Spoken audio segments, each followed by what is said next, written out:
I think it's such a nice segue into talking a little bit around, the skill supply chain.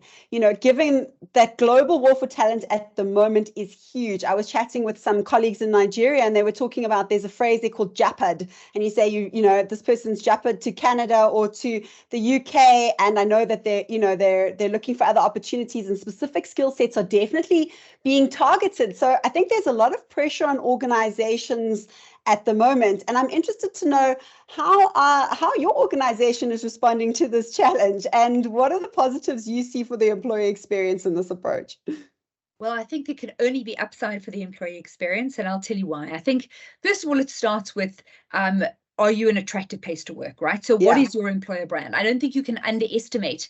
Gone are the days where you just thought that in small communities, word of mouth would really, help you to fill your vacancies. We are so much more diverse, so much more distributed in terms of locations, how people work, where they work, when they work. So the reality is you're now operating on a global scale. And so you've really got to elevate your employer brand. And that comes with not just telling people about what you are and who you are and what you stand for, but equally the mirror has got to be the lived experience. So it comes back to that workforce experience fundamentally. But a huge investment's got to go into, I believe, elevating the employer brand, making yourselves attractive. I think equally, it then fundamentally shapes the workforce experience, because what you have got to be able to do is you've got to be able to demonstrate flexibility. You've got to be able to meet the individuals where they're at. So if you're wanting to tap into global talent pools, you've got to be able to offer a competitive experience where people can work certain times of day that work for them, right?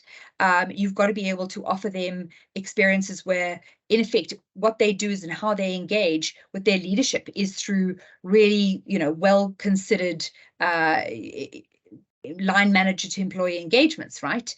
Where the individual can, even if they're sitting in a different time zone, engage regularly with their line leader, feel part of the team. It fundamentally changes how you practice what your day looks like, and what you put in place to be able to enable those engagements.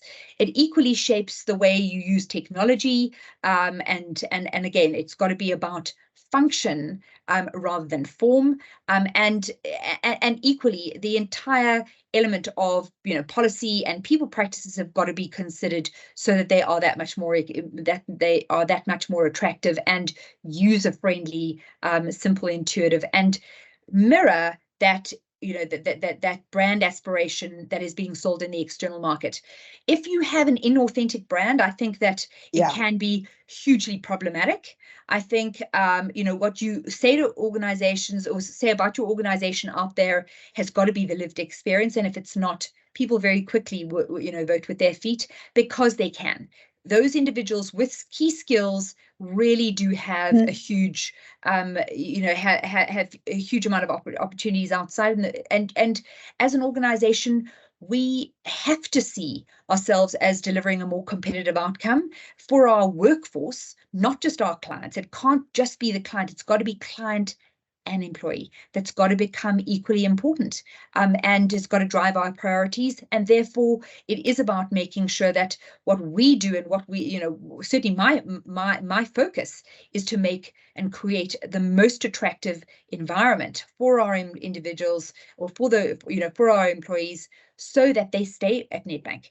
And if they choose to leave, that resonance of a great experience is one which shaped them to grow, shaped them to be future fit, gave them access to great leadership and a great culture.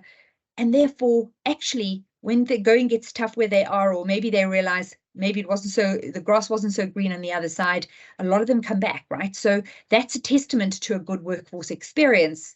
And therefore, coming all the way back to your question, what it means is for employees I see today is they are definitely in a far more positive position. They are no longer, exploitation is dead.